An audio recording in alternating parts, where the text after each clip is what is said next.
Good morning, everyone. Welcome to our May Police Service Board meeting. It seems like forever we've met since we didn't meet in April. So thank you for everybody making the time. We have some time constraints. Nancy's already taken attendance of everybody.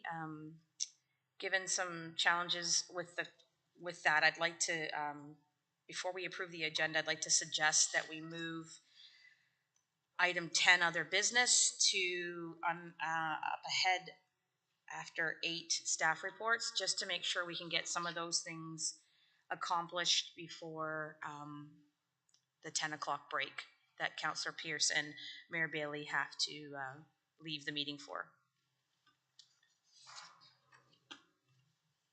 So moved. Thank you. So Councillor Pierce, will you moving then for the amended agenda? Yes. Oh, thank you. And seconded by Member Brown. All those in favor? And that's carried. Any declaration of pecuniary interests? Seeing none. We have no delegations or petitions or presentations today. The minutes were circulated in your board package from our March 21st meeting. If there's no errors or omissions, I'd seek a motion for approval of those. Mayor Bailey, thank you. Seconded by Member Brown. All those in favor? And that's carried. I'm going to ask that we, under the business arising from the minutes, we did talk about the school resource officer program at our last meeting in March. And I'd like to bring that up again in terms of the developments that have been happening. We've seen some of the media coverage of things that have been happening with the Grand Area District School Board, with police not being allowed to come into career day events in uniform. And quite a lot of good support for our police officers and being able to go into the school. So a lot of good support from Premier Ford, Minister Lecce, all the way down to Chief Davis in Brantford. A number of different things happening. And so I took the liberty, as you know, of drafting. I know our board, our police service board, has been pretty active and passionate about this issue, about the school resource officer program and the suspension that we find ourselves in right now, the limbo that we find ourselves in right now with this important program. So I took the liberty of drafting a letter to call on Minister Lecce, the Minister of Education, to go one step further. He's made it mandatory that police be allowed in schools now for their children's events.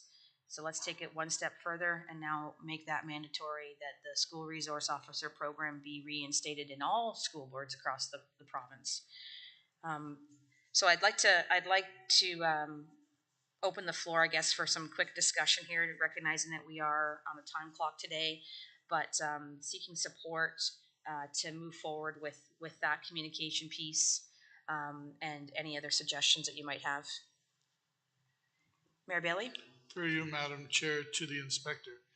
There's nothing this board should know that's happened between the police and the students up here in the county. Is there, was there an incident, or is there anything that you know of that? Through you, Madam Chair, no, there's no like a contentious issue is what you're asking. No, there's been nothing that's happened negative. In fact, throughout this time when the program has been suspended, there have been a number of times where independent teachers and or parent-teacher associations have reached out to engage us in activities. Once we then explained to them the suspension of the program, that they just weren't even aware. So there's been nothing negative that's transpired between the police and the students or the teachers or anything like that. Thank you. I always understood it was like a great program here, like better than great. And then for this to happen, I just didn't know whether something we should know before we support something like this. Thank you. Any other discussion? Councillor Pierce? Yeah, thanks, Madam Chair. No, like I said in the response to the letter, like you nailed it. That hits exactly, my thoughts on the whole situation. And you called it out in there that you're looking for him to step up. I think it's great, and I think that may be where it has to come from, because we've tried, and I think we've struck out a few times to no fault of our own to try and have conversations with the board. It just doesn't seem to I'll say it doesn't seem to go well. So I think this is the next step in it, and it's great to hear from the inspector there that there's actually teachers and parent teachers and stuff that are speaking up, saying hey, what's going on here? This is a great program as well. So it's not just us that thinks that, which is good and correct, and I'm in full favor of sending off that letter for sure. Thanks, Councillor Pierce. Any other Member Brown? Thank you, Madam Chair. We've had this discussion before. I think the letter here is fantastic. I think that it needs to address the issue. Mr. Mayor, I also think that it would be something that would be great coming from your office under a different letterhead to put pressure on them, showing it's coming from different directions. I have not talked to one person in this community or in other communities that I've been that supports the suspension of the program, and there's a lot of people bewildered as to why this is going on. We're not getting answers, and this is going to have even what they've done to date is going to have long-term impact on the relationships that could have been developed. This will have an impact on society for 5, 10, a generation. This has to stop now. Thank you. It's great to hear the support. I mean, we're all pretty aligned on this issue and the importance of having the school resource officer program reinstated for so many reasons that we've talked about in the past, and the importance of our youth. Youth is a strategy in the community safety and well-being plan, and if we don't engage and interact with our youth, who are our future, citizens and adults of the community in the future, if we don't engage with them now and set that foundation of that relationship, it's just such a missed opportunity. And so, I think we all are pretty aligned on this and why it's important for the youth of our county. And pleased to hear the support for this. If now's the time to strike while the iron's hot, so we need to advocate. So I'm seeking, I guess, support today just to continue advocating. I don't know if you want a motion specific to this letter or more broad to just continuing to advocate for the reinstatement of the school resource officer program in whatever method that might be. Member Brown?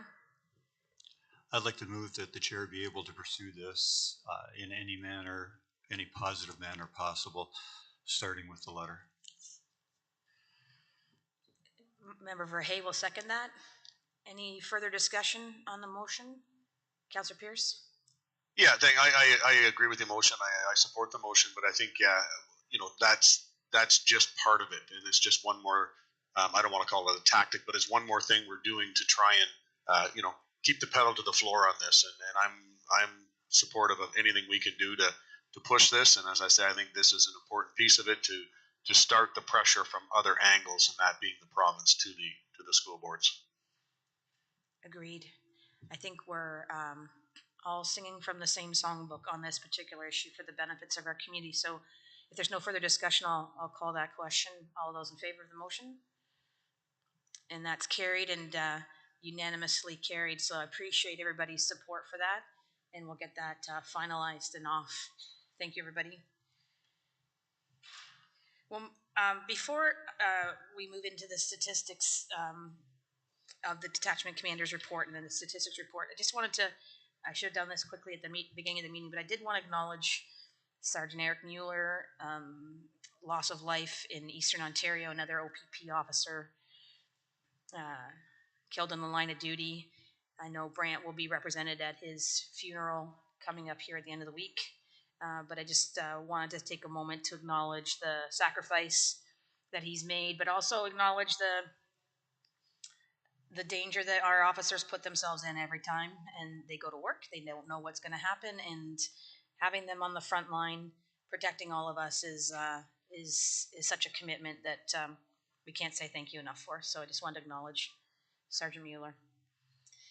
So with that, Inspector Quenville will ask you to review your detachment commander's report, please. Good morning, and thank you, Madam Chair. So I will get right into the report and touch on the staffing. As you can see there, we've received a number of officers to the Brant detachment over the last couple of months, which is very positive news. We've been able to confirm 2 sergeants into 2 of our previous vacancies through a competition, Kathy Lewis and Mark Cantlin. And Darren Vandertuen has accepted a transfer to Brant detachment and will be joining us in the coming months. 2 laterals to Brant, as well as having received 3 experienced officers from some of our municipal counterparts. So it's great news for Brant detachment and certainly supports our frontline strength. In March, our community mobilization officer, along with our mobile crisis worker, attended 12 crisis calls, as well as conducting follow-up on 9 referrals for mental health. PC Murphy and the MCERT worker also completed several follow-up visits within the county and is continuing to liaise with a number of agencies for wraparound supports for a number of clients. In addition, there were 2 referrals to our transitional support worker during March. So for March, we were trending very much like we were the previous year, very close, 74 and 73 respectively. The other notables for the month of March is we had 7 mental health apprehensions where 4 people were released and 3 held. Of note, the just under an hour was the mean time that officers spent in the emergency department awaiting transition of care, which the times were really low, and it's believed that this may have been in part due to how unwell the people that were apprehended presented. So it made the transition of care move along a little bit quicker. We did have an opportunity to recognize Anita Menon from Nova Vita with a challenge coin, and that is as a result of all the work she's done with the Victim Support Grant and the partnership she established with the OPP and other social service agencies to support victims of intimate partner violence in the community. During April, the MCERT worker attended 12 crisis calls, and there were 16 COAST referrals for mental health follow-up. In addition, there were 2 referrals for the transitional support worker during this period as well. PC Murphy completed the 2 final reports related to both our grants that were ongoing in the county, and the reports were submitted to the ministry. The Victim Support Grant ended with a very successful outcome, one of which is the transitional support worker is now a full-time position within Nova Vita. So officers will continue to have the ability to make referrals to supports for victims of intimate partner violence and human trafficking. The results also demonstrated an increase in the knowledge of Nova Vita. So just generally that the community had a better awareness of the services that were available to people in need. For our mental health calls for April, trending slightly higher than 2022. And then in the other notables, there were 7 mental health apprehensions, 4 of which were admitted. The mean time in the emerge department was considerably higher than in March, just under 2 3/4 hours. You can see there were a couple calls there where officers were held up in the emergency department for close to 7 hours in those cases. So certainly that's a topic we'll be following up with Brantford General Hospital. Total time in the emerge was just under 22 hours for that month. We've moved on to year 2 of our planning for the CSP grant, and commercial motor vehicle blitzes have been completed and are planned for the months ahead as well. For our youth and school resource officer, as the chair just touched on, with programming suspended, we continue to provide support in the separate schools within the community. So we've continued to deliver programming. Our OPP Kids program occurred in both March and April. And we also had an opportunity to meet with the Girl Guides group here in Brant as well. Our community services media officer for March has been involved in a number of events in the community, engaging in both engaging in strategic planning with the Norfolk Catholic District School Board, community service group meeting for Brant East as they look to initiate a group there, providing a fight fraud presentation at a local church. The Community Safety and Wellbeing Partnership Forum was also some of our work during this past reporting period. Also delivering additional presentations to a seniors group, and while continuing to support our Special Olympics here in the county as well. There were a number of events for April as well. We continue to focus on recruitment here in the county and abroad, so there will be continued recruiting events, one of which occurred in April. The CMV Blitz occurred then, and we were engaging in other community events and presentations. And of course, the memorial ride for Greg Percella from Haldeman Detachment. And there was a strong showing from our Brant detachment at the Bowl-a-thon for Help Children Smile in Brantford this past month as well. Moving on to our traffic management unit, for March and April collectively, just over 1,300 Part 1 charges were laid there during that reporting period. So the traffic management unit continues to have engagement with members throughout the community. Crime Stoppers, March and April, 5 tips both of those months.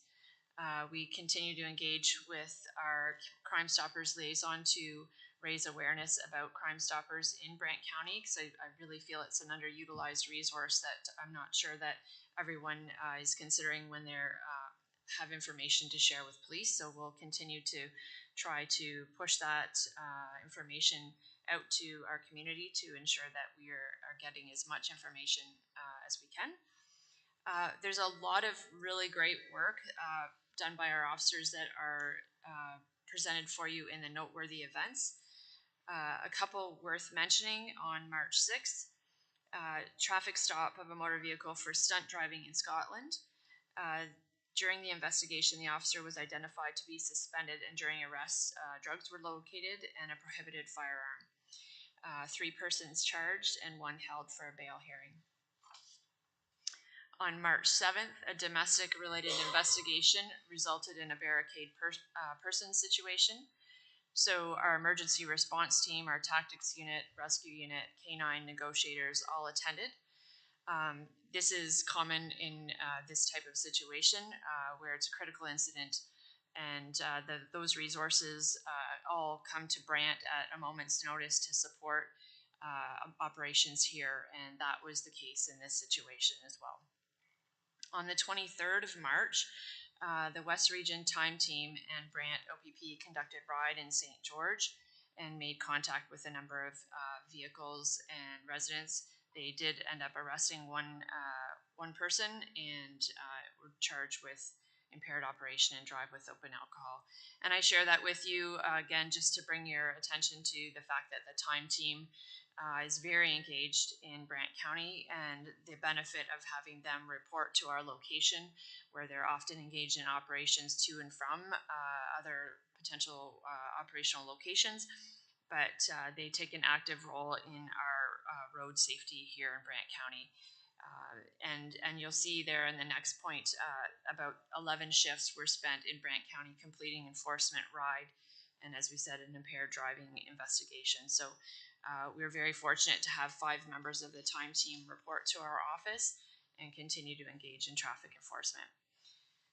During April, on April 8th in particular, police conducted a traffic stop for speeding, 88 in a posted 50 km/h zone. Upon investigation, police formed reasonable grounds that the driver was impaired by drug. So a drug recognition expert officer was engaged and in fact determined that the driver was impaired by drug. The driver was charged appropriately and the vehicle impounded. On April 9th, we conducted focused patrol around seatbelts enforcement. 60 vehicles were checked and 2 offense notices issued for passengers failing to wear a seatbelt. So I guess I raise that again just to such a simple act to keep our drivers and passengers safe, and we still have people operating vehicles in 2023 without their seatbelt. On April 10th, General Patrol, ALPR provided a hit for a revoked license. So ALPR is the Automated License Plate Reader System. So I bring that to your attention because we are now very fortunate to have ALPR in all of our police vehicles here in Brant County. Previously, it was only in one vehicle that we shared with other detachments. So this is a license plate recognition system that is able to read license plates via camera that's attached to the cruisers, and it takes it back to MTO, and it triggers for the officers in the vehicle whether there's suspension or need to renew their VAL tag or any other vehicle infractions. So it you'll see it throughout the noteworthy events here. So it's a highly effective tool for officers traveling about the county that it can just run and provide data to officers as they're traveling about. So very fortunate to have that in all of our cruisers here. On April 13th, traffic enforcement on King Street in Burford, 40 kilometer per hour traffic safety zone.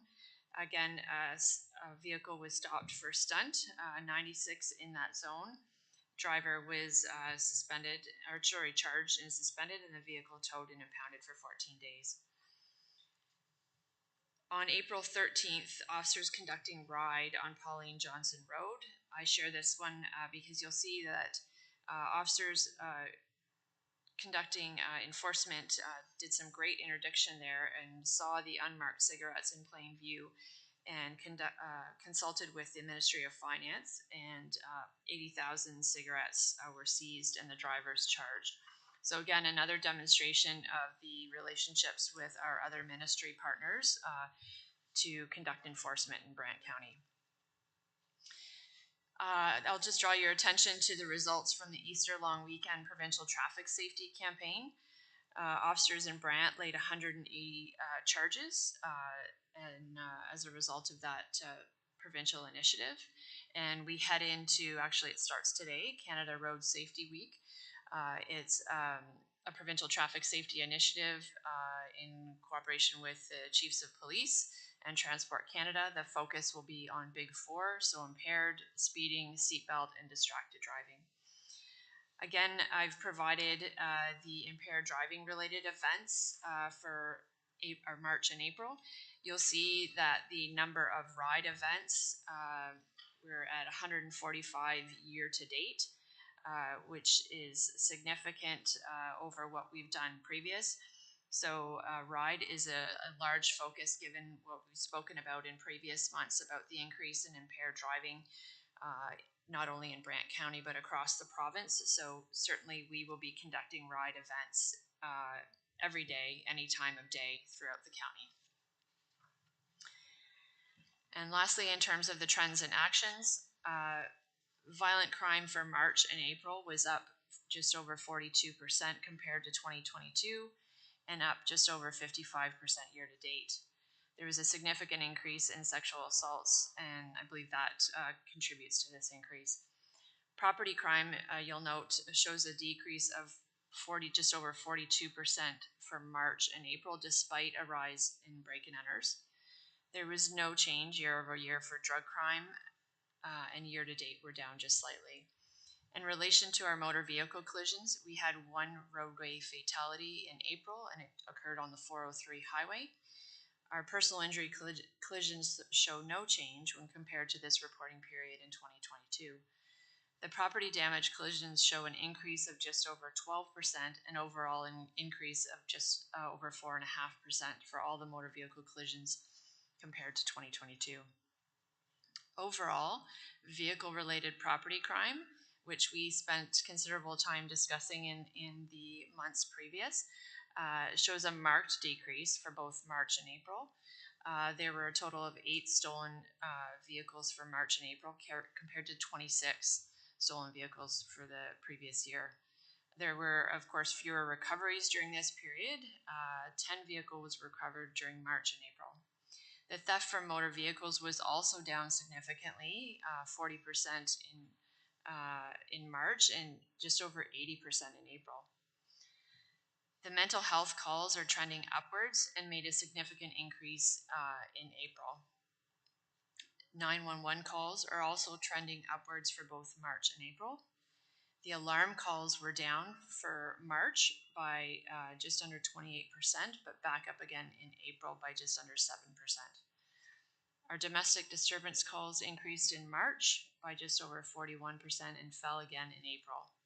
Year to date, at the end of April, domestics are down by just over 7%. And that's my report, Madam Chair. Thank you, Inspector Quenneville. Lots to go over, this being a March and April report. So open the floor for any questions or discussion. Councillor Pierce.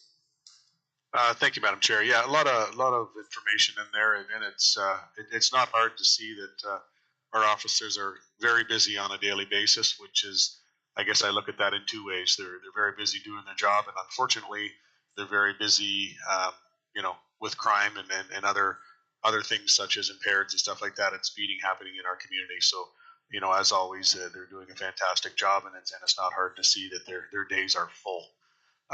The page, I guess it's page 23 of our report, the last page of your report there, Inspector, where it's trends and actions. When it speaks of violent crimes and a 400% increase in sexual assaults, as I was reading through that blew my mind. And then when you go further into the report, on page 30, it talks that March, April of 2022 there was 1, and then March, April of 2023 there was 5. Which in my mind, and I think in all of our minds, that's too many. But I'm wondering if in your report, if you could put, when we get those, 200, 300, 400% increases, if you could just kind of, throw in brackets there that, was this, now this type thing. It's the shock and awe when I started reading that report. It was like, oh my goodness. And then, as I say, as you read down further in there, the numbers come around. But I just don't want anybody to miss the fact of how many there were and how many there are. Again, I wish there was 0, but when people see numbers and they see 400% increase, it's just kind of a panic. And for this type of thing, it should be, but I'm just throwing that idea out there for others that may be reading these reports that might not read the whole thing. Inspector Quenneville, did you want to? Through you, Madam Chair. No, I appreciate that feedback, Councillor Pierce, and certainly I will include that. Because as you know, with that type of reporting, there's certainly a lot of mitigating factors. They could be historical events, that happened quite some time ago, or they could be very recent. So lots of variables to consider, but I appreciate your feedback, and I'll include that in future reports. Thank you very much. Member Brown? Through you to Inspector Quenneville. On page 13, you've included total time in emergency was 21 hours, 56 minutes during the month. Is that just for one officer, or do you normally have more than one officer there? Through you, Madam Chair. So that would have been the cumulative time for the month, and it would have been a number of officers for different occurrences. So that was just the total number of hours. Just to clarify, so is that 21 hours that we had police at the hospital, or are there times where there's more than one police officer there as well, so you've actually accumulated more than 21 hours worth of officer time there?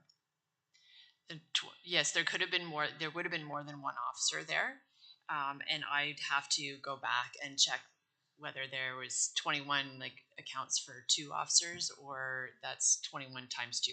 Because it's possible that we've expended a lot more hours at the hospital than what that just shows there. So yes. Thank you.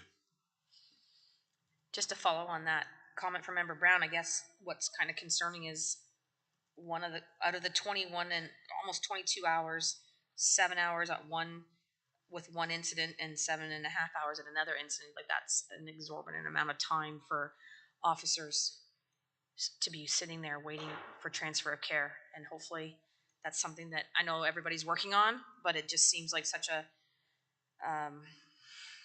there's got to be a better way to do it. I don't know what the answer is. I know that's what you guys are working on, but to have 14 hours on 2 calls spent waiting to transfer somebody, that's just not time well spent by anybody to help the county. Councillor Pierce?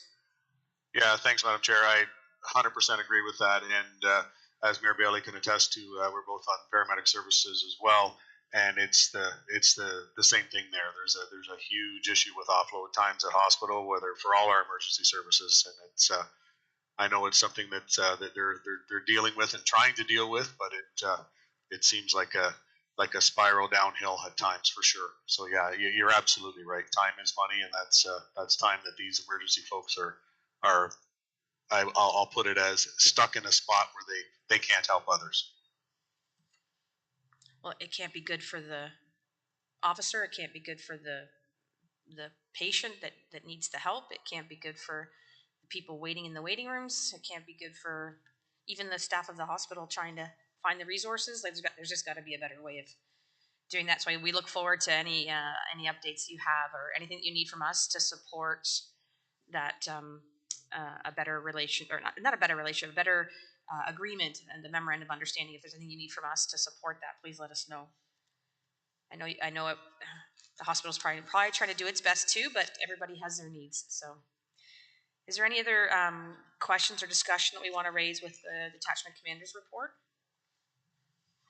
I do think it's important to highlight, I know a lot of people do watch our meetings either during the meeting or afterwards, the benefit of the West Region time unit, and because of the facilities that we now have out there on Rest Acres Road and being at the 403 and then being able to report out of Brant, and that extra a bit of visibility to have, I think it's just another great partnership to have and another great outcome for the county in terms of the work that they're doing here in the county. I guess one question I would have then about the RIDE program is we do see a big, which is great, we do see a big increase over last year. Is it just a more strategic approach to the RIDE program and implementing it throughout various times of the day, or is it something more specific about why we have such an increase? There's a number of reasons, Madam Chair. We are under direction to conduct more rides, particularly because of the large increase provincially in the number of impaired driving related offenses and the benchmark collisions, so where serious personal injury or fatalities have occurred as a result of that. And yes, RIDE can be a couple things. It can be strategic in that it may be at one location just simply to serve as a deterrent, or another location because we know we're likely to get an impaired driver at that location. So there's a variety of different reasons and why and when we might do it, whether it might be just for visibility as well, because we know that commuting traffic is going to see that any time is ride time, and for people to just not suspect that it's going to be on a Friday night at 11 o'clock. So we need to get away from that type of thinking, and that it could happen at 9 o'clock in the morning as people are commuting as well. So there is some strategic thinking behind why it's happening, but just that it is going to happen every single day and every shift. Great, that's great to hear. I like the anytime is ride time, because I think most people think of ride programs like either holidays or long weekends or like Fridays or Saturdays. Those reports you brought to us previously have shown that impaired driving isn't just an evening thing. It's 24 hours a day, and it's not just young kids. It's all kinds of different people. So to get that program escalated, I think, is a great idea, and it helps keep the community safe and everybody else that's driving. I always tell my family I'm not worried about them driving. It's everybody else on the road that I worry about, because you just never know. So keeping the impaired drivers off the road is one great way to do that. Any other comments on the detachment commander's report or questions at this time? Okay, thank you, Inspector Quenneville, for that. We'll need to have a motion then to receive and approve. Sorry, Madam Chair. Oh, sorry, Councillor Pierce? Sorry, Madam Chair. I thought we were going to do the stats after Oh. that vote because we didn't talk about the stats. And you know, Madam Chair, I've got questions on stats. Sorry, go ahead then. Do you, I do. Just very quickly, I'm not sure if we look at you know, the patrol hours detailed in the report. It's page 33 and 34. So a couple things here. The 22 to 23 change percentages on foot patrol and foot patrol hours. They're both the same percentage wise. So I'm not sure what's going on with that. If it was just a typo, a cut and paste. But then when you get into the, like, for example, on page, let's go page 33 for foot patrol hours in the West, for example, year-to-date March, and then it talks about March and then year-to-date March. So if so, the year-to-date March, it was 52.5 in 2023 and 48.5 in, sorry, it was 52.5 in 2022 March and 48.5 in 2023 March. That's not 33% difference. So I'm not sure about the numbers on all those. Through you, Madam Chair. Yeah, that would be my mistake in the calculations. So I apologize. Some of these tables will auto calculate for me, and that one didn't. So I'll have to go back, Councillor Pierce, and make those amendments. Okay. Yeah, and as I like I say, the ones on 33 and 34, the numbers they're different year to dates for March and April. Or sorry, they're different numbers for March and April, but the 22-23 change is the same in both March and April. But it is nice to see the numbers up. That's fantastic. So it would just be the percent change that would be erroneous, and the actual numbers for the month and the reporting period would be the accurate number. So it's just a percent change that didn't calculate for me. That's what I'm thinking. Yeah. Thank you for that. Yeah, and then sorry, Madam Chair, I just got to go to the right page. Okay, no, the next one is in the false alarm. So I'm good with the stats then. Thank you. okay, great. Sorry about that. I thought that we had covered some of the statistics already, but no worries. Or if there's anything else, just make sure. One last call. All right. So before we get into the fire alarms, let's go back to the motion then. Thank you, Councillor Pierce, to approve the detachment commander's report. Seconded for that. Member Verhey. Any other discussion? Okay, all those in favor? And that's carried. Thank you. In our package, we have a report from Heather Boyd regarding the false alarm statistics. I don't know, Heather, if you'd like to run us through this or highlight anything. Just to highlight, as asked at the last meeting, for a review of what would happen if we extended the time before we go back to the first warning. I did look at all the information I had from 2022. In terms of residential, there was very, very little, if no carryover, so it wouldn't have made much of a difference. It's the commercial and industrial properties, the non-res ones. They tend to have more calls, more false alarms to them. So I laid out there that, you know, there was, of our 5+ responses in 2022, which was 3 properties, 2 have had 1 call. I think one of them had 2 calls so far in 2023. So maybe it would make a difference. It's something we can look at maybe this fall.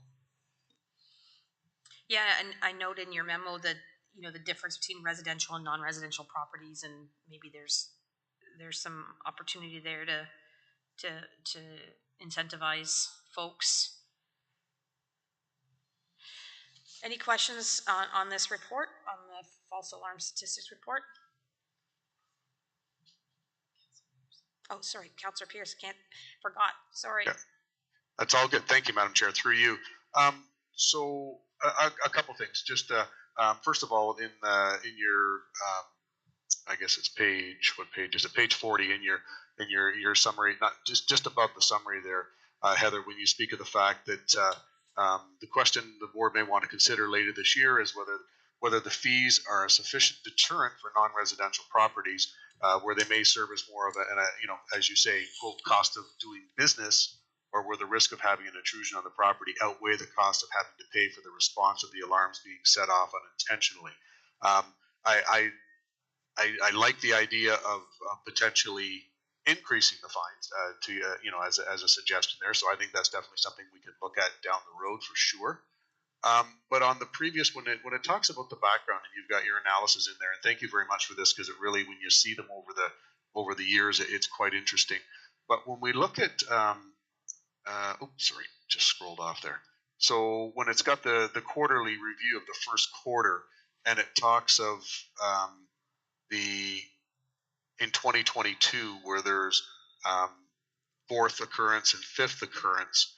And when you go into which are stated as zeros for 2022, and then if you go back up into the when it breaks it down into months, there's definitely fourth and fifth occurrences that are noted above there.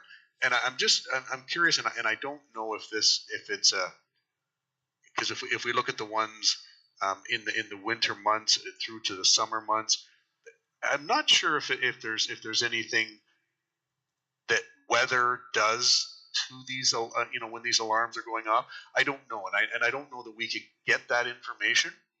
But I'm just curious as to, when it breaks it down like this through the months, you can almost see trending of certain months seem to get more alarms than others, and I don't know. Again, it's just the way my brain works sometimes, of trying to figure out the whys. Is there certain things that happen at certain times of year, or weather related, or I'm not sure, because when you look at the January, February, and March of 2023, there's no third, fourth, or fifth occurrences. So maybe it's not cold weather, but I'm curious if there's anything in these reports where we go to these false alarms, if it was whether it was an animal or weather, or how it's noted in these reports. I don't know if there's anything we can dig deeper into. Is that and I don't want to make a whole ton of work here. I'm just trying to figure out the number of reoccurrences here, and if there's any way to collaborate that with some sort of action happening at a time of year or season or whatever.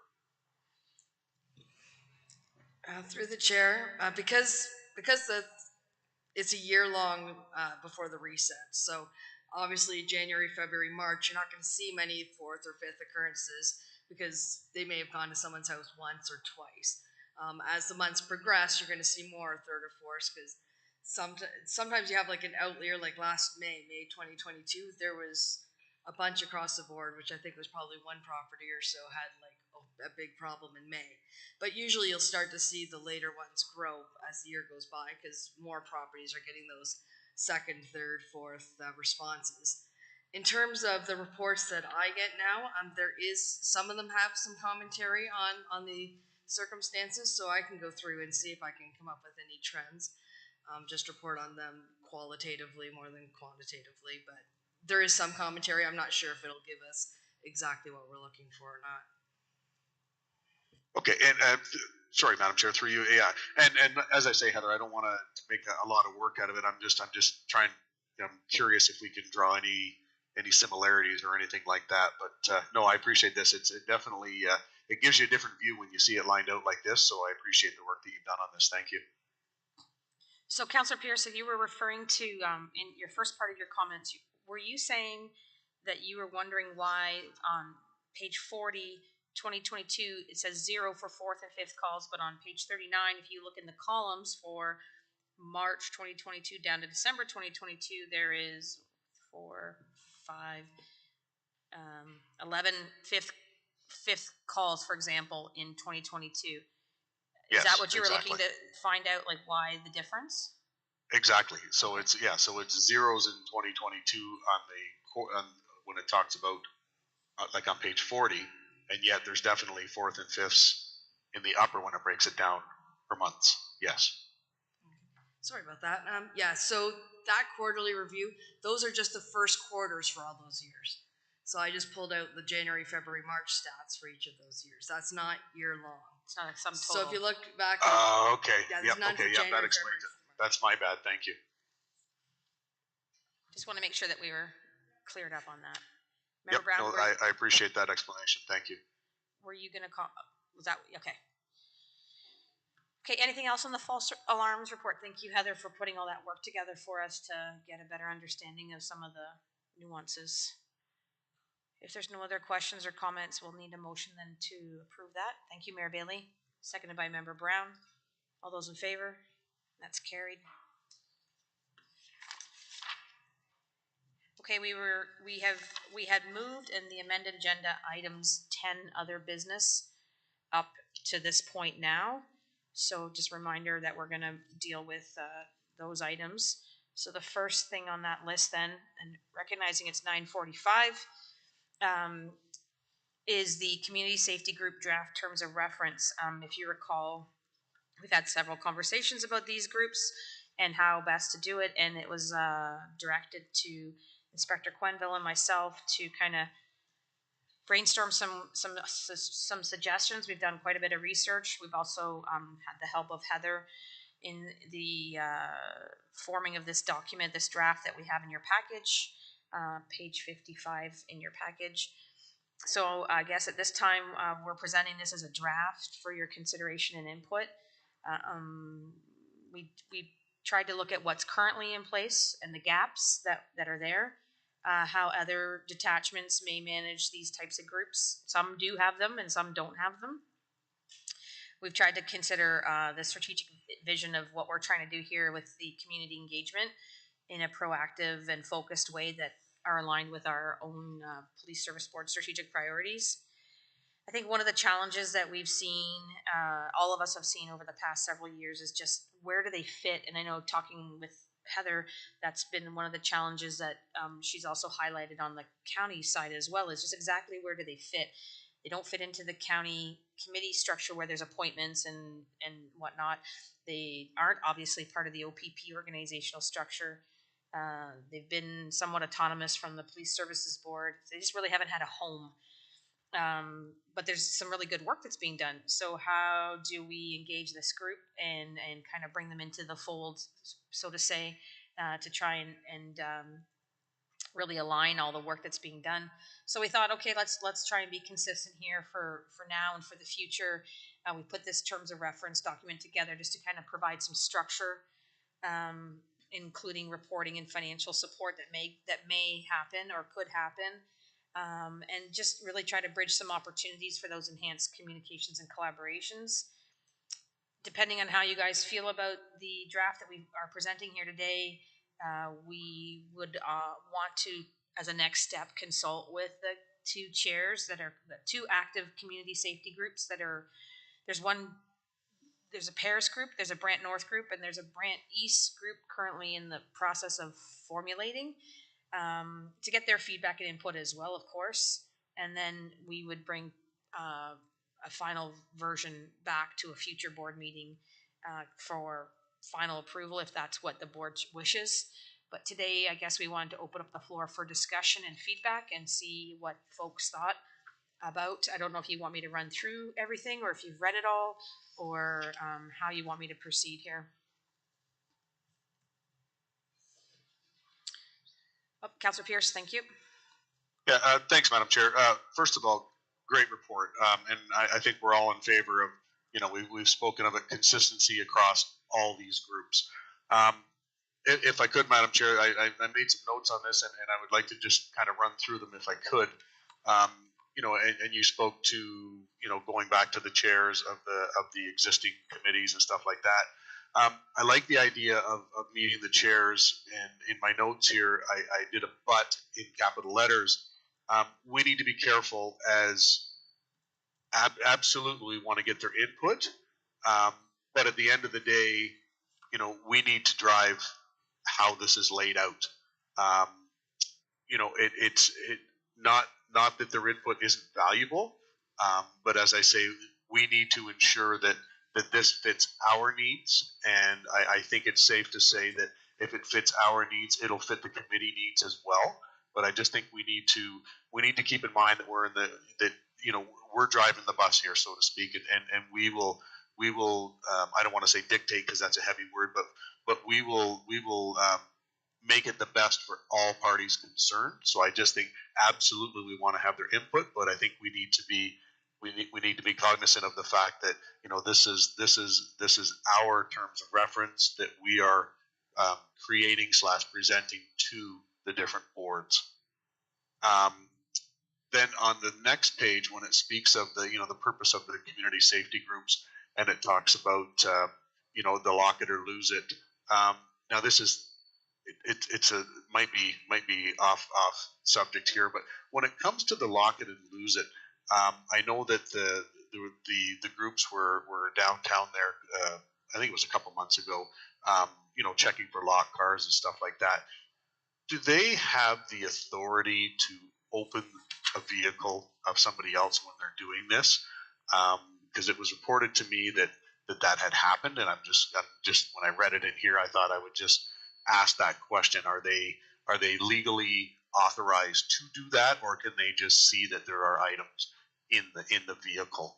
I see Inspector there has got her hand on it, so I'm just going to pause there for a second, if I could, for a response. If I could just, Councillor Pierce, I'll indulge the sidebar question, but I'm just cognizant of time, and I know I'm gonna Okay. lose you and the mayor. So we'll for sure answer the question, but let's not make this into a big discussion topic. No, and I didn't want to do that, and I can do it at another time, Madam Chair. It's just something that popped to mind when I read the report. I'm pretty confident that it'll be a quick answer. Through you, Madam Chair, no, they can't do that. Okay, thank you. And then the other thing on page 57, when it talks about funding, and it talks about in about the mid sentence or mid paragraph there, you have delegations from each of the community safety groups may make a presentation to the PSB. I would like to change may to will.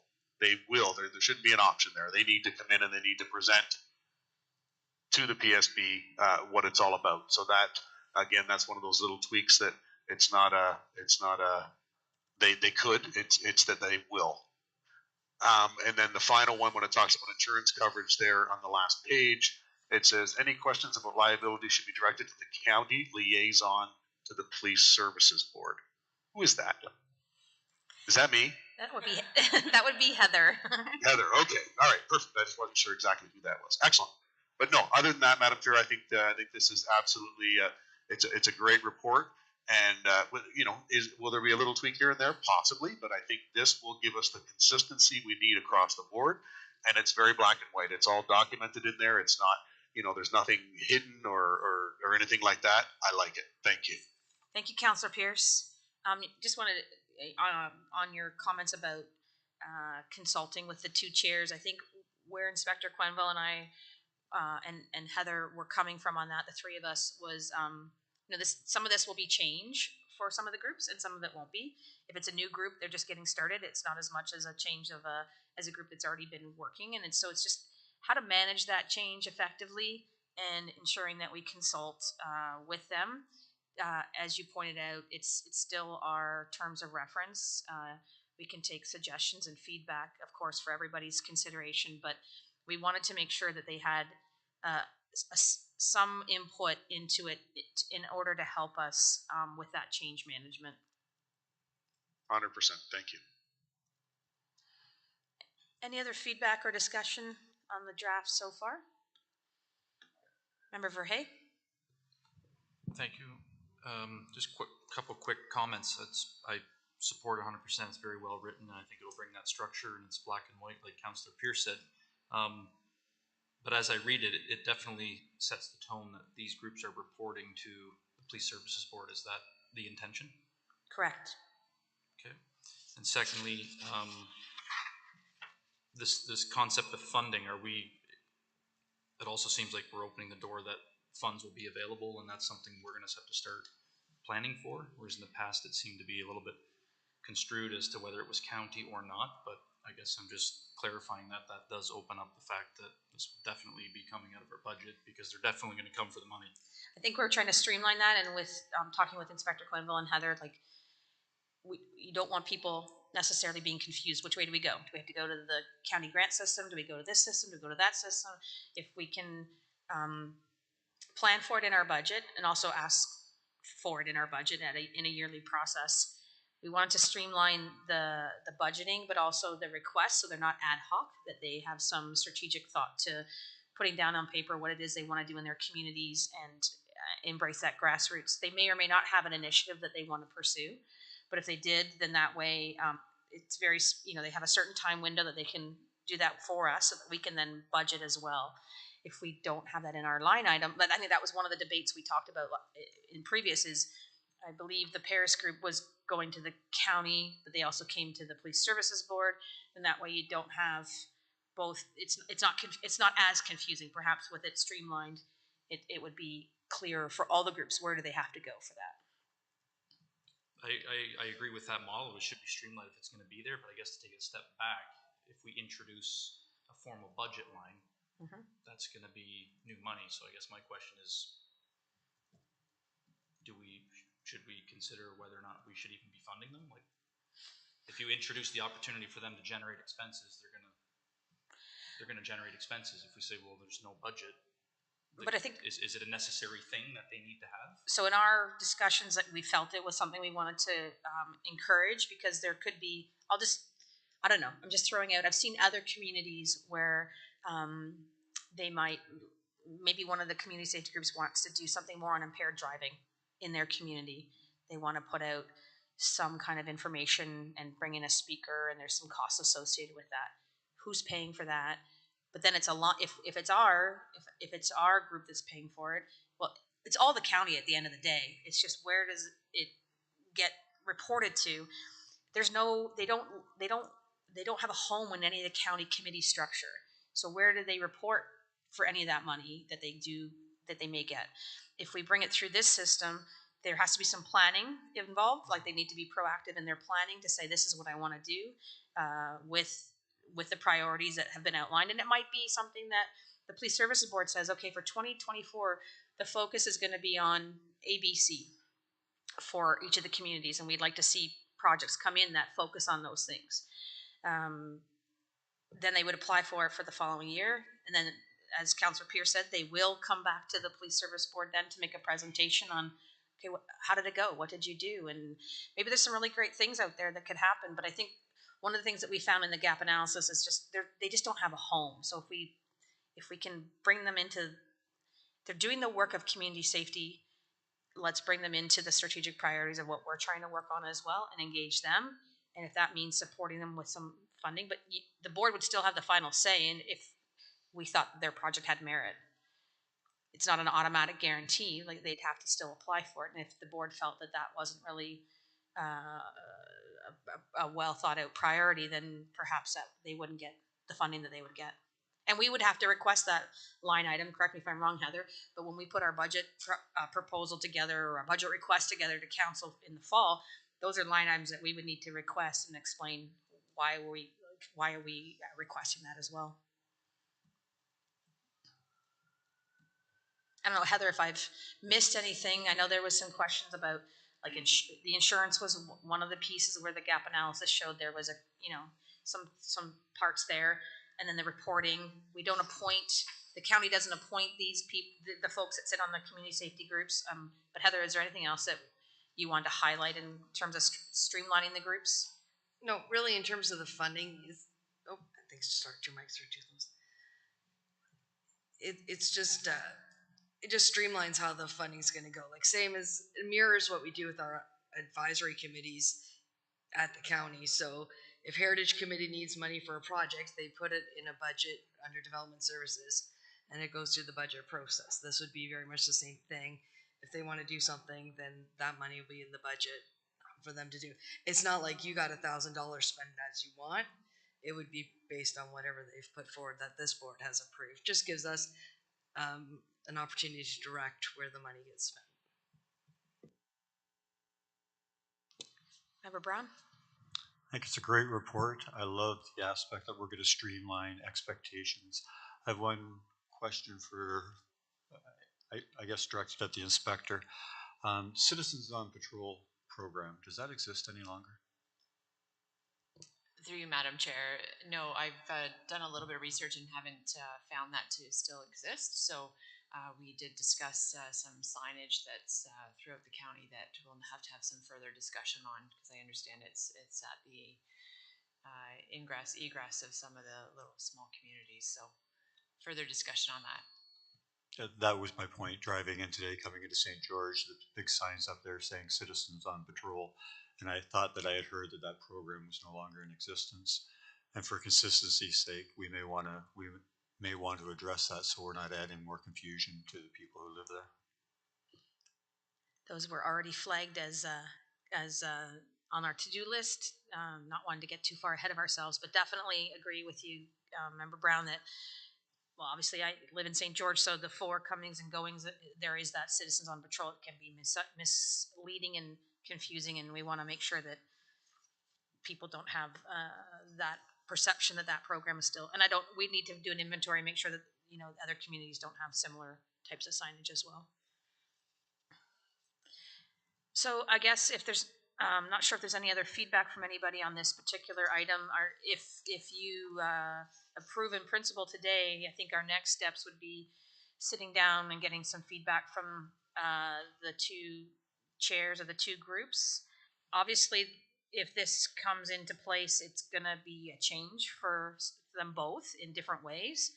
So it's important that we work together to make that happen with them. But I think overall, I'm really happy with the structure, and I think clear reporting, requirements, direct lines of communication, how the community groups can be structured, funding, the whole 9 yards, the insurance, everything. I think we've got a little bit more.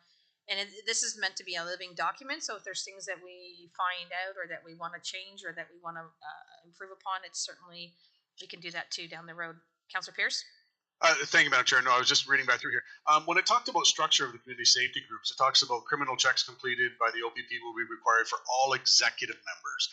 Is it just the executive members, or should it not be the whole community safety group like the entire group? Well, I open to everybody's suggestion. I think one of the things the 3 of us talked about is we don't control the application process for the people that join these groups, and who might be at a meeting in, say, today might be different than who might show up in that community for a meeting in September. Like, it's always changing.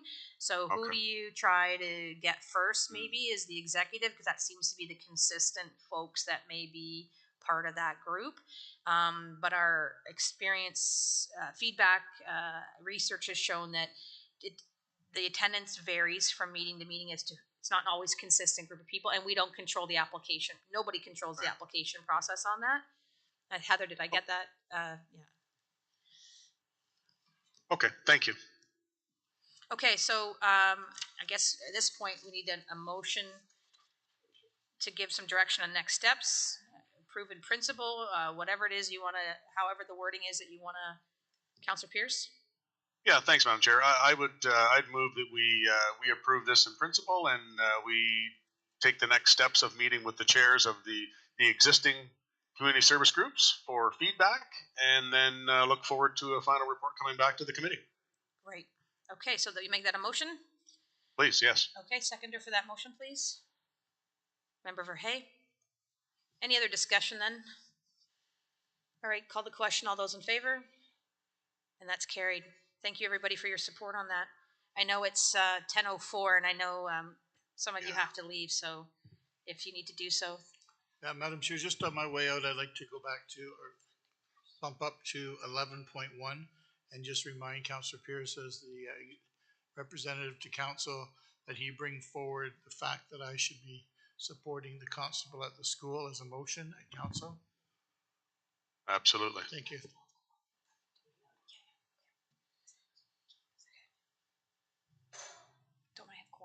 Thank you. And unfortunately, Madam Chair and committee, I have to step away as well, but that still leaves us with quorum. I believe it does. It leaves Member Verhey and Member Brown and myself. We're in good hands. Have a great day, folks. Thank you very much, Councillor Pierce. Well, now we'll get through the agenda like lickety-split, right? 3 of us here, figure it out. So let's just carry on. Thank you, everybody, for your support on the community safety groups, and I want to just thank Inspector Quenville and Heather as well. We had a lot of conversations and a lot of research and a lot of brainstorming, so I just really appreciate that collaboration with the three of us. Really, it's outcome based, right? We just want the best for the communities, and so really appreciate that. And of course, the board's support on the next steps. So 10.2, I'm bringing to you now for consideration, just so that we get it on the radar and on the agenda. We have, over the past couple of years, hosted summer barbecues at the detachment for the 4 shifts, the 4 platoons. And I bring that back to you now so that we can get that into the planning rather than waiting till June. So I'd like to request that we support the detachment barbecue once again this summer. I don't know if we need to put a dollar value on that or what, but I think last year was about $1,000, maximum $1,000 was last year's motion. They're so well received. I ask Inspector Quenville for some feedback on this, but from my perspective, and I know others of you that have attended, just a great opportunity to be able to engage with the officers and the staff at the detachment and be able to show some appreciation, but also just to hear from them what's going on and how things are going. And it's just a great engagement opportunity for us. But Inspector Quenville, I guess I'll ask you your thoughts as well. Thank you, Madam Chair. I certainly see value in having the Police Service Board come and meet with the officers. It was very positive feedback after the events that we held last year, and I know I heard from all of you as well that it was time well spent. And as reported at the beginning of my report, you can see there's a lot of new officers to Brant County that have joined us this past year, that they too would benefit from meeting with all of you and having that kind of interaction. So a lot of officers that have come to us from our municipal counterparts that have not had the same type of interaction with their police service board, because certainly I've talked about how supportive our board is, and a different experience for some. So I think that they would benefit from meeting with all of you and breaking bread. And your cookies, ma'am. And dessert, for sure. Yeah, I was thinking maybe I need to go back to tarts this time. Rotate them around. But I think it sounds like it's a deal. So I guess we need a motion at this point. Member Brown, or yeah, you're Member Brown, sorry. I looked at Brian Coleman, and I'm like, wait, my brain and my mouth aren't saying the same thing. I'd like to move that we do the same as we did last year, that we conduct the barbecues as available, the dates available by Inspector Quenville, and that we expend up to $1,000 to do that. Member Verhey, you second that? Thank you. It's a great opportunity. The sooner we can get some sense of dates, I know July is, or whatever dates you guys pick, July, August, whatever those are. I know it's hard with holidays and vacations and everything else, but I know we'd like to be able to attend as many of them as possible. So if the sooner we can get the dates kind of even in draft mode, that would be great. So I'll call the question then. All those in favor of that? Unanimously carried. There's 3 of us. That's great. Thank you very much. We'll look forward to hearing from Inspector Quenville on that. The last item under our other business here is the meeting schedule needs to change. And in September, and Heather or Nancy can probably explain this far better than me, but in September, our meetings will need to change from the 3rd Tuesdays of the month, because it now conflicts with a council meeting that they've changed their schedule on. So it's really up to us when we want to meet. Do we want to go to the 4th Tuesday?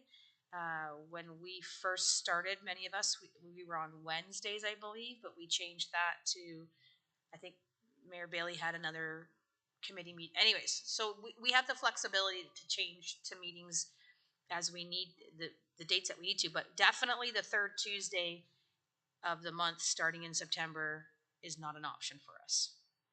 So we don't have to decide today necessarily, but I bring it to you for awareness, so that maybe next meeting in June, because that'll we're getting close to summertime here, we can all come with our calendars unless there's some suggestions today or there's some full hard nose.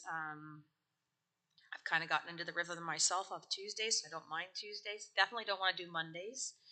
And for the detachment, they can't do that either with their meeting schedules and whatnot. Member Brown?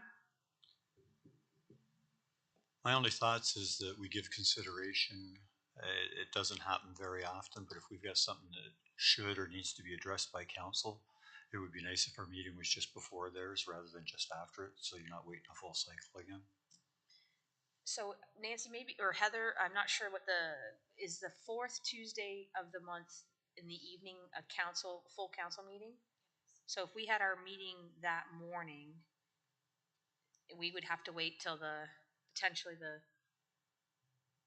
following month to get on the agenda. Correct. That's your point, I think. So then there could be the second Tuesday versus the third Tuesday would be better in that regard. Is there, and I think I saw something, and maybe I didn't, of like where everything's mapped out, and maybe we can have that as something for everybody. We can circulate with everybody so they can look at what their calendars are and what that looks like. Yeah. Throw out some dates that work for Yeah. council. That's okay. Yeah, for sure. I think if we can do that, Member Verhey? Just two general questions. The August, there's traditionally no meeting, right? So it Correct. leaves us basically the next two meetings to sort this out. Yeah. Thank you. And secondly, would the idea to be keep the same time regardless of the day of the week? We it's up to us to decide what that time or time of day or day of the week looks like, and as long as it works for everybody around, and of course staff and meeting space and everything else. Yeah. Are you thinking of looking at alternative times? No, I was just Okay. curious in terms of. Yeah. I can be pretty flexible. Okay. So an action item for this then is Nancy will circulate around what a calendar looks like, the month looks like in terms of block out dates that council's not available for that would impact Councillor Pearson, Mayor Bailey, and other meeting spaces that we wouldn't be able to use the meeting facilities for. So then that way we can kind of hone in. If the second Tuesday of the month is available, then that's something for consideration. Fourth Tuesday or whatever day of the week that might be. And then of course, with Inspector Quenneville and Staff Sergeant McTaggart's schedules, take that into consideration with you have standing meetings already that you need to make sure that you are able to accommodate as well. So either way, yeah. Madam Chair, just with the second Tuesday, I'm just concerned, depending where that falls, about how quickly we'll be able to get stats together for the previous month. And then with the, typically it's to Nancy a week before for publishing. So it may not be realistic timelines, and depending on where that second Tuesday falls. True. And then you're going to always be a month behind, potentially. Well, I mean, we already have the lag time, but even more so then, I guess. Yeah. Number of things to consider. So once we see the calendar, we can do that offline. And then in June, if you can, for the June agenda, if we can approve whatever day that's going to be so that we can get that in place for September. We will traditionally, we do meet in July. And as Member Verhey noted, we traditionally don't meet in August. So that would be good to get that solved before the summer break. And we can make our plans for our calendars. I don't know about you, but things are already booking up in September and October already into the calendar, which is crazy.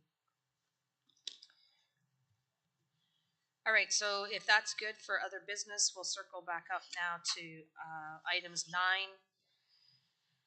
For the communications in our packages, 9.1 is the municipal policing billing statement property count.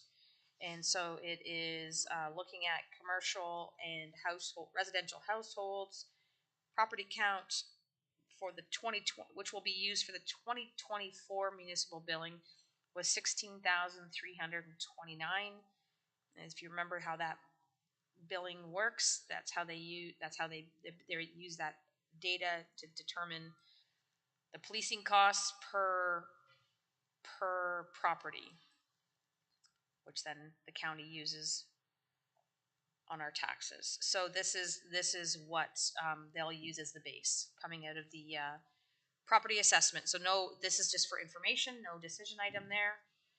The item, unless there's any discussion, item 9.2 is the program, the agenda and the program for the Ontario Association of Police Services Board Spring Conference and Annual General Meeting, which is being held May 30th to June 1st in Niagara. It's, from what I've seen, a pretty extensive agenda and some pretty timely and topical items here. I believe it's just myself and Member Brown that have registered to attend the conference at this time. But we look forward to bringing back what we pick up there.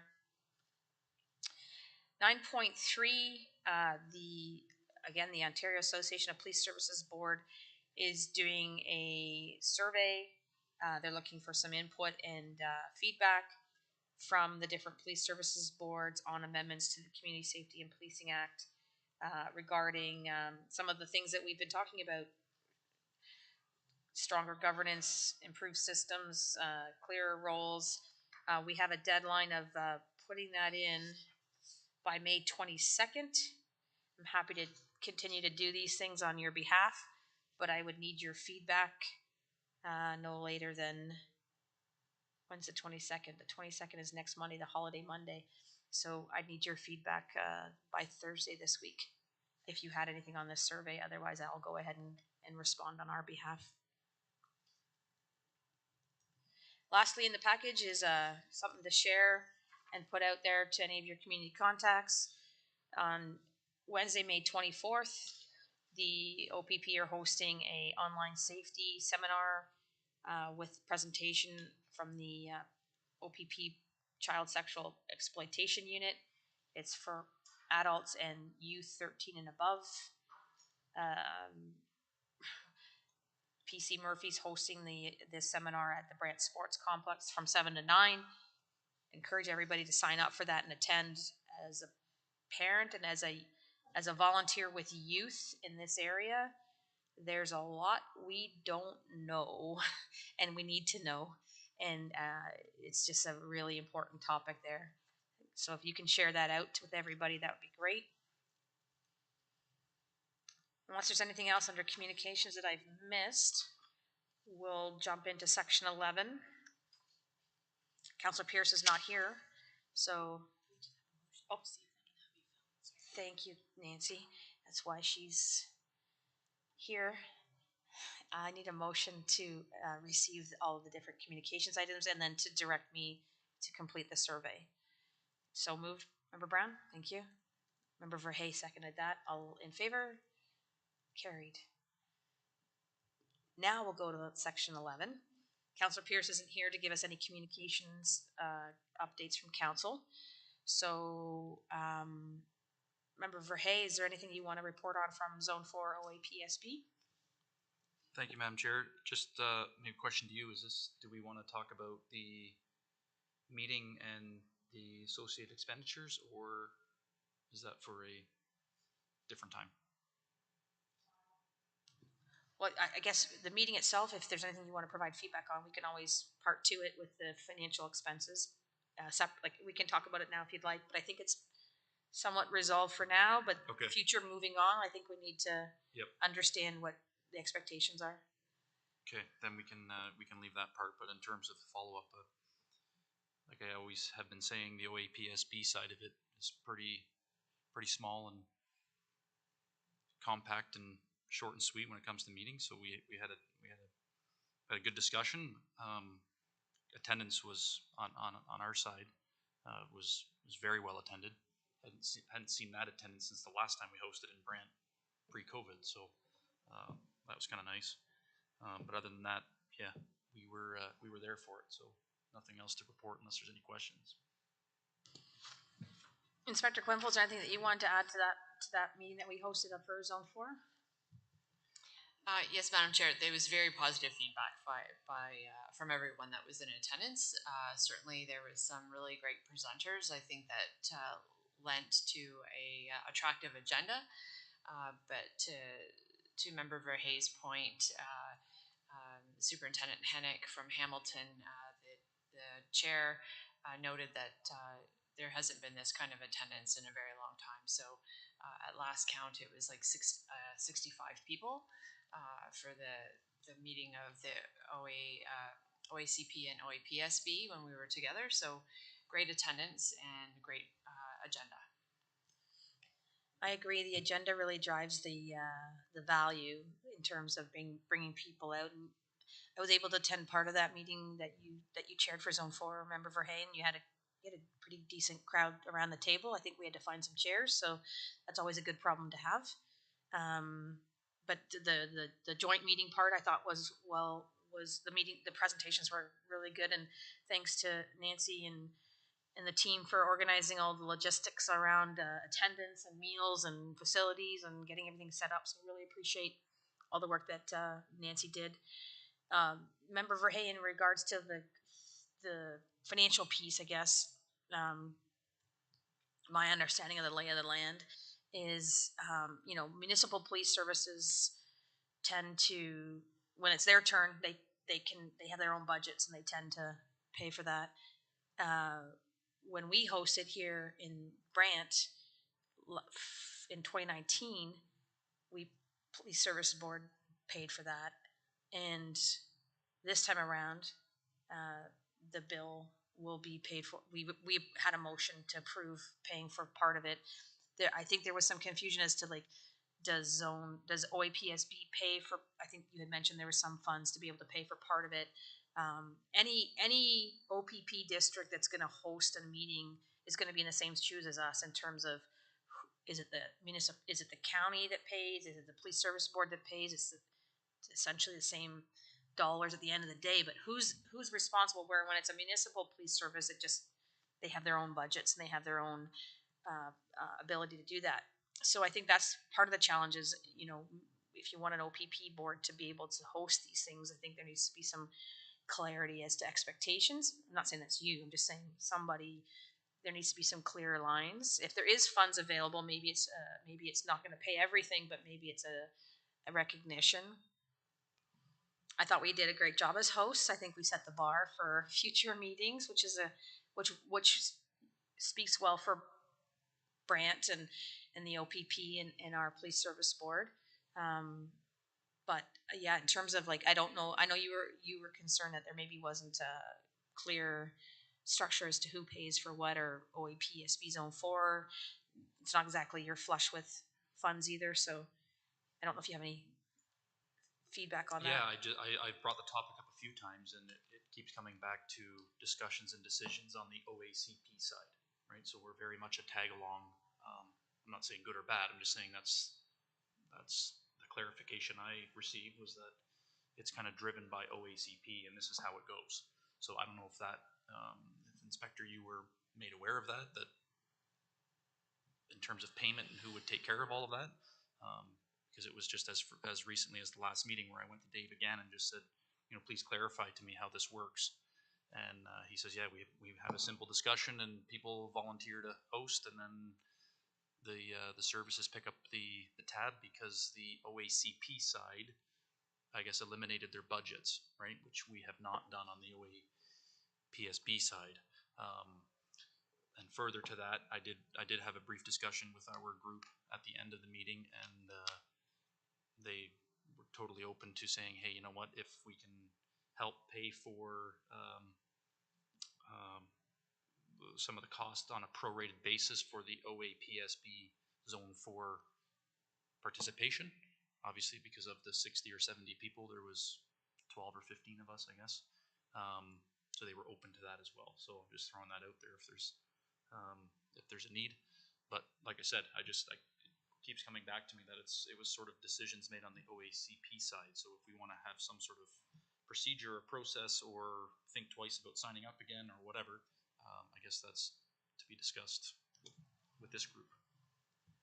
Through you, Madam Chair. As the chair indicated, the challenge being OPP versus municipal. Right. So, I was advised that the PSB had paid in 2019. So there really wasn't a whole lot of discussion about it for this particular event, because in the municipal services like Brantford Police or Hamilton Police would just pay, and it would be a budget line item or show as a pressure for that year.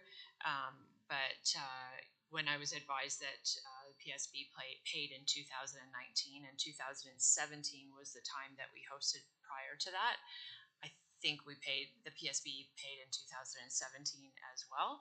So there wasn't any further discussion at the OACP level about it.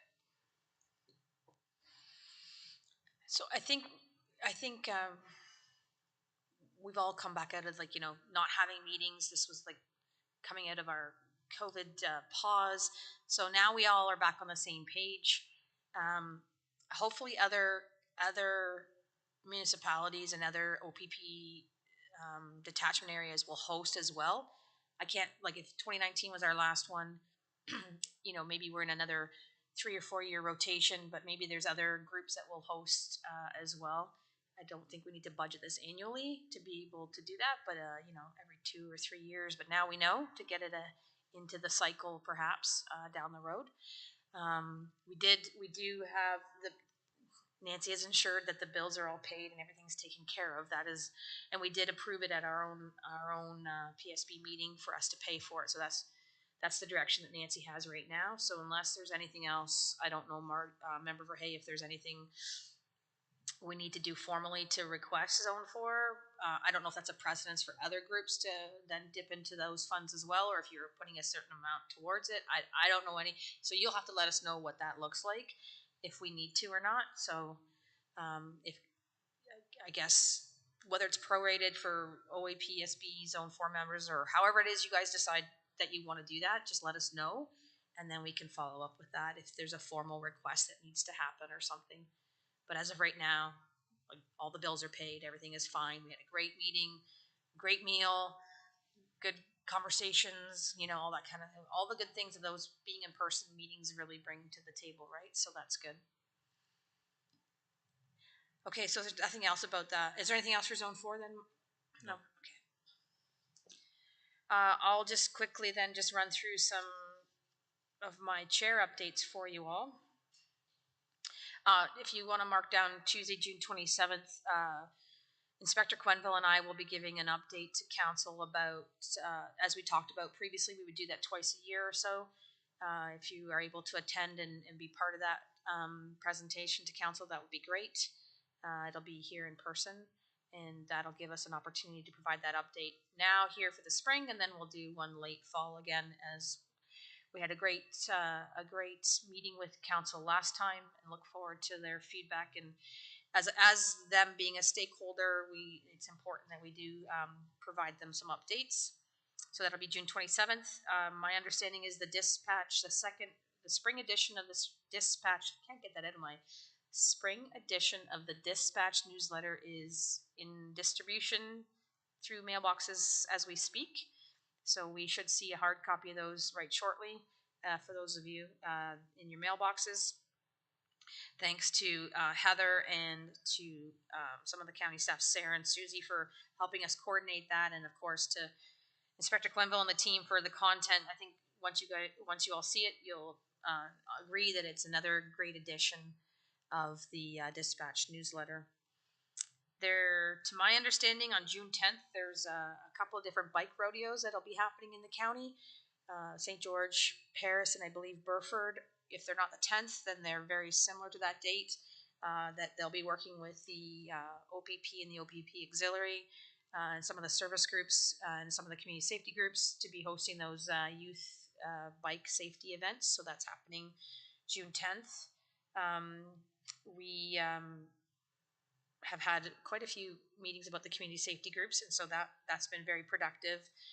Myself, Member Brown, Inspector Quenville, and Staff Sergeant McTaggart also met with the new Chief Administrative Officer, Allison Newton, last week, just to kind of have that opportunity to meet and talk about Police Services Board, police services, just joint opportunities for collaboration, open door. Allison's very receptive to the collaborations, and working together and being able to do some of those things. So that's great. The other thing, I guess, is just um, and perhaps Inspector Quimble can give more information about this, but I just want to highlight a number of things that some of our officers are doing. Tim Hortons camp is back in person again this year for the county, and the OPP are organizing that. So that is back in person, I believe, at the end of this week. I don't really know exactly how all the students are selected, but they're able to participate, which is great. So I wasn't sure how that was going to work, but that PC Vitalis is working on that.